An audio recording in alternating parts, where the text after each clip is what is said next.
عندنا 3 أنواع من الناس. عندنا ناس بتحب الفرحة والانطلاق وبتحب بلدها آخر جمال، فدي راحة الانتخابات كده عملت جو جميل ويضحكوا في وش الناس وآخر جمال ويوم سعيد بالنسبة لهم عيد. وناس تانية رايحة الانتخابات مصلحة وتأدية واجب أو خلاص.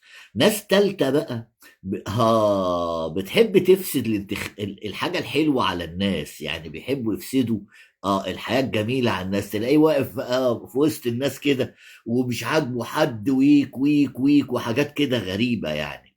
احنا عايزين نقول للناس دي بالذات، اللي ما يحبش مصر لازم يبقى عارف كده ومتأكد انه ما عندوش اصل. اللي ما يحبش مصر ما عندوش اصل. حب مصر وحب وطنك. امبارح كان يوم جميل، عندنا نسبة 70% من الناس بتحب مصر. الحمد لله.